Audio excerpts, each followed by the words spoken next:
So we now have targeted nutrients, as you saw in the last few slides, that we can actually effectively change the way you think and potentially even consciousness. It's wonderful to know about that. So you just don't sit and pray all day long and all day long. There's other things you can do to wake up, to become a participatory member of the human race. Now, here's an old thing, but a recent study that was done by cats. And when we look at this, this is the human mouth. How we ever came up with the convoluted idea, and I'm going to give you the history of this, that we are carnivores is completely bizarre. Even omnivores, we adapted to eating in that way, a little meat and plants, but the truth is it hasn't worked out, and that's what we've been speaking about, and others in this conference has been speaking about time and time again. So humans are not biologically designed to consume flesh and milk harvested from another species. The accepted but unnatural practice has been scientifically validated as a direct link to a wide variety of disease and premature death. So why would we consume these things? Because some off-the-track, conventionally trained anthropologist, medical doctor, conventionally trained nutritionist. Remember, I was conventionally trained, but boy, thank God I knew a lot that I didn't regurgitate or repeat what they were training me to do. The people who are dietitians who make menus in hospitals and menus on planes, these are conventionally trained people with dietary food habits. So think about this, people. Why would we partake in something we know is not a natural process for humans? Now, if you doubt this, and I know there's a lot of you out there saying you're on an all-meat diet and you're on a primal diet and all of these latest flash cards that we have out there. This is the period of time we're having diversity, and this is bad diversity in this case. I challenge any of you to prove to me you're a carnivore. Now, to prove to me you're a carnivore, you'd have to be a very, very rapid runner, because most animals run and fly quicker than you can move. And then you'd have to run and grab the animal, and your teeth, look at the teeth there, that's a beautiful set of teeth, by the way, would have to go and grab the flesh of the animal. Imagine you had the animal next to you there, which is a carnivore, and you'd have to pull the flesh off and swallow it. Now, can you imagine doing that? Can you imagine having the capacity to do that? Well, I couldn't, because it can't be done. And if you believe that you're a carnivore, you would have to have that capacity. Beyond that, by the way, you'd have to have, your fingers would not look the way they are. They're blunt at the end, they're soft at the end. They'd have to have big claws on them, so you could also pull like this. Let me know how that works out for you if you've done that. And take films of it, because I'd like to see your process of doing something so unnatural and doing it because somehow you have a belief system you need it. Your body, shaping how you continue to walk through life. Now, exercise has always been considered important, but usually it comes down in our very mundane awareness globally now to, am I going to be heavy or am I going to have the weight I'd like? Not, what is this going to do for me? Beyond the fact it may help to regulate weight. But very few people really exercise. We know the data is stunning. Less than 5% of the population in the developed world exercise adequately. So that means 95% of people in the developed world, where we have access to exercise equipment, access to gyms, we can walk, we can do many things. 95% of us do not do adequate amounts of exercise. Pretty sad. Physical activity and exercise, consistent physical activity over both 11 and 9-year periods were associated with 38 to 51% lower risk of all-cause mortality. Now think about that. You increase your lifespan by over 1/3 to 1/2 by doing consistent exercise. What would stop you from doing this? One simple word: laziness. Laziness. I know that well. My idea of exercise was lifting a cigarette to my mouth. I had very small biceps. That was about all the exercise I did at one point. So who would not, if you're given an opportunity, choose to live 38% to 51% more just by doing low risk, high benefit exercises. Chronic disease and physical activity. Physical activity and exercise provide a non-invasive means for added chronic disease prevention and treatment. We know that. I watch it right here, right on the front line when people come in. People who have exercised, number one, their disease, when they do contract a disease, is much less. The gravity of the disease is always much less. And when they continue to exercise, they can actually heal themselves of any disorder. I'll repeat it again. When they continue to do aerobic exercise, moderate aerobic exercise, a minimum of 35 minutes, 5 days a week of exercise, they can heal up to 3 times faster. Now think of what I'm saying to you. Why not? Because once you exercise, the stem cells start to come out in great part from your bone marrow, replace the sick and disease cells. The disease cells come out because you're perspiring them. You activate the urinary tract, etc. Your body is perspiring. You have about 2 pounds of waste that comes out of the average body's skin every single day, the largest organ. So of course, and today it's so silly that we have to sit here and scientifically validate how important exercise is, and exercise should be fun. Just 2 nights ago, we bring in a rock band here during the People's Program, and we danced for a couple of hours. And people say, "My, that's the most exercise I've done in years," some of them for decades. You can have fun doing this. Find something you love and do it. But make sure you know that you cannot be healthy without exercise. And a lot of you plant-based eaters out here, skinny little ones that talk about how, oh, the food doesn't let you have enough weight. Get out there like I do all of the time and lift weight. Do resistant exercise. Food is not supposed to put weight on your body. Healthy food puts health, nutrition, and substance in your body. Body needs to be grown with muscle. Bone structure needs to be densified by exercise. That's what you should be doing. And everyone in history did it until recently. So if we have to create a formula, which I do, and everyone in their right mind does, exercise is as important as what you eat and what you think. A 10-year follow-up, the number of different types of exercise performed was inversely associated, oppositely associated with onset of cognitive impairment, as was a number of exercise sessions lasting at least 20 minutes. Now look at this study. Al Bank said this one. He wasn't a big exerciser before this was done, but now he's absolutely bought into this whole thing. If you can actually have a better memory, you have a better insight. Again, we go back to the consciousness level of just doing intervals of 20-minute exercises over a 10-year period sporadically. We're not even talking to do a regime that you should be doing. Just sporadic 25 times, 6 times, 10 times a week, 20 minutes doing some form of exercise, weightlifting, aerobic exercise, stretching, yoga, Pilates, whatever, walking, swimming, one of my favorites, surfing, dancing, all of these things, you actually have, after a 10-year period, a dramatic improvement in the way your brain works. Again, oxygen. When the cells are moving, more oxygen come up. The nervous system that goes from the gut, the healthy bacteria in the gut, because you're eating a plant-based diet that's organic and raw and green, actually moves much quicker up the nervous system, the spine, into the brain, and turning on that serotonin receptor site, exercising the serotonin receptor site. Please, you couch potatoes, listen closely. It's not easy. When I first began to exercise back in the 1970s, it was a killer for me because I had never done it in my life before. So make this part of your lifestyle. Plant-based nanoparticles, the future of medicine. Now, our biggest concern over recent decades have been nanomedicines. Now, there's a great advantage to nanomedicines. We're going to be able to target diseases, but they've been using synthetic particulate to do it.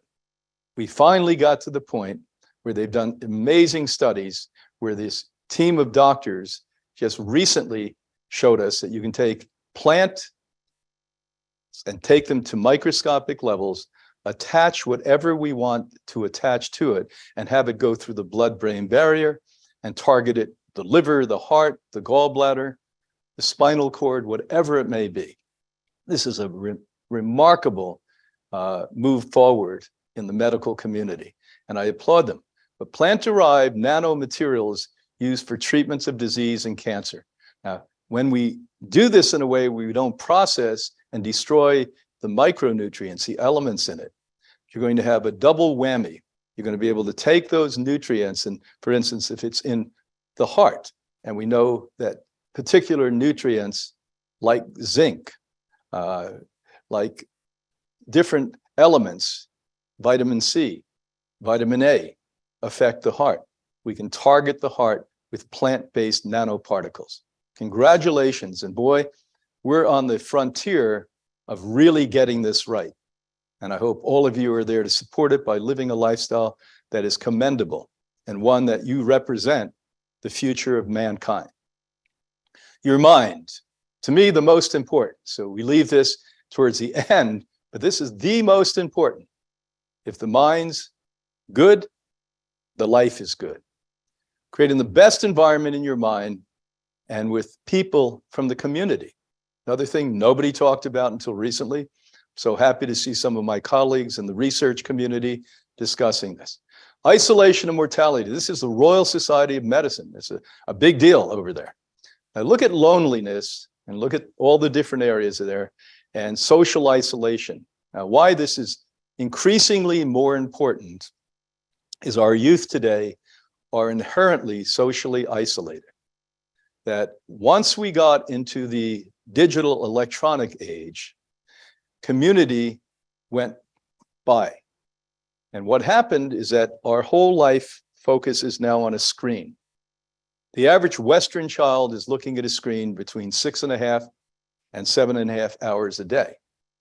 There's very little communication with other human beings. Now, we say, well, why does that matter? Because there's an energy exchange when you're with the person, not only hormonal exchange, but a literal energy exchange that you're picking up something from one another.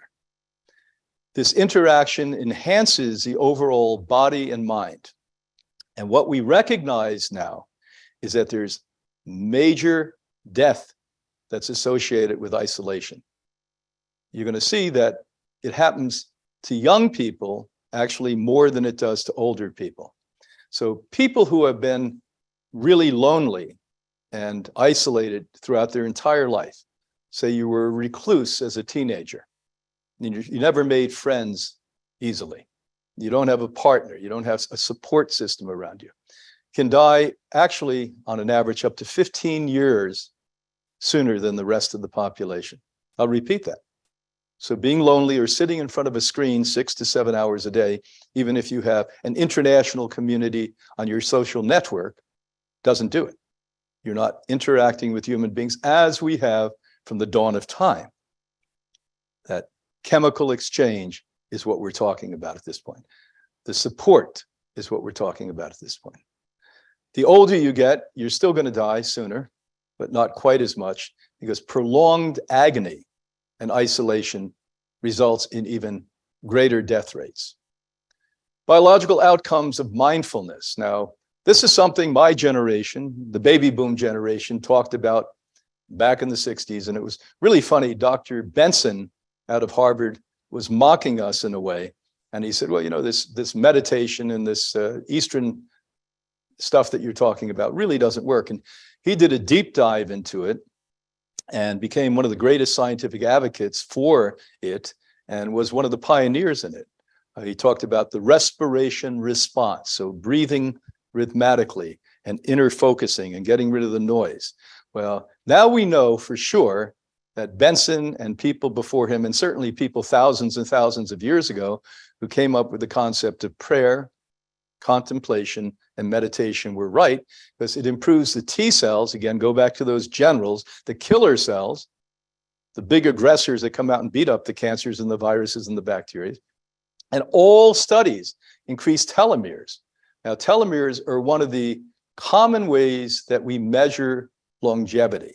One of the many tests that we do when people arrive here is biological versus chronological lives. And this is what we can tell. So to make this overly simple, If you have short telomeres at the end of your chromosome, that means you're aging prematurely, or if you're older, you're aging naturally. If you have longer telomeres, and let's imagine you're old, you may be 80 years old, but by the way, have telomeres that look like the average 30-year-old person. Or conversely, it could be a 30-year-old person that looks like an 80-year-old person. It's so interesting. We have a young guy here right now on the campus, severely overweight, and he basically is 34 years old and biologically 60 years old. And as sure as I'm sitting here, if we looked at his telomeres, we actually would see that they were short. They were like an 80-year-old person, 70-year-old, 60-year-old person. Mindfulness. Now think of this. We're not talking about chemistry anymore. We're not talking about food.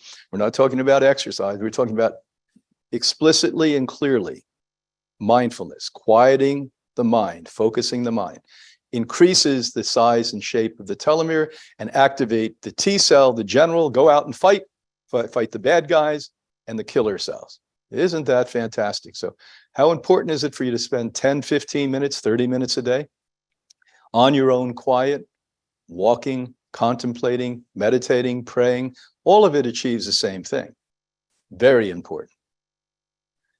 Your mood. A recent large cross-sectional study showed a higher occurrence of depressive symptoms for vegetarian dieters compared to non-vegetarians. Why? Dairy food. So this one is a sampling where dairy food is the greatest problematic. There was a study done at King's College in London a number of years ago that showed the same thing. Higher levels of depression with the higher level of milk and dairy consumption with it. Conversely, again, they looked at women. 80% of women on a vegan diet had less mood disturbances. So all we did is get rid of, yes, the vegetarians are eating more plants generally, not always, but generally then, well, they're all plants, but they may be processed plants is what I should say. But the fact is when you become a vegan, we're not even talking about a raw vegan, which again, go back to what I keep repeating. The three families need raw green cellulose. There was an 80% of those women had a better mood, less depression, happier people. Who doesn't want to be happier? And all it has to do, in this case, is to be a vegan. Psychological intervention protocol based on psychoneuroimmunology. Now, this goes back to the 1970s, 1980s, where they finally recognized, hey, there's an interconnectivity between the brain and the nervous system and the immune system. Now we know it. Now, finally, after 60 years of people questioning that, there is plethoras, tsunamis of data showing it.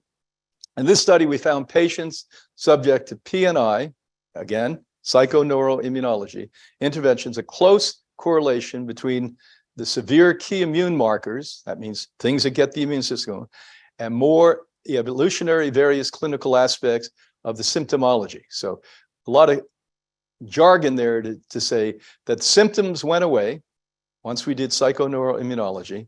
Immune system activated. We could actually measure that. There's ways we do that with these very sophisticated immune testing today. And this is something we've been doing this on the campus here since 1980s. 1887 to be exact is when we brought psychoneuroimmunology in, and we've watched the results it has. Many times our guests walk into the room a little out of touch, a little confused, a little sad because maybe they have a diagnosis, or many people come here today who are perfectly healthy, who want to stay young, who want to stay vital, who want to maintain the youthfulness and vigor that they had. And when they walk into that room a little out of touch, they walk out totally in touch with themselves. Because when you actually are able to help them connect the brain with the nervous system that enhances the immune system, the healing commences at that point. In a study of 7,000 people over a 10-year period, results indicate the stronger purpose, purposeful lives. I just did a lecture about that here 2 days ago. Was associated with the decreased death rate, mortality. Purposeful living has health benefits.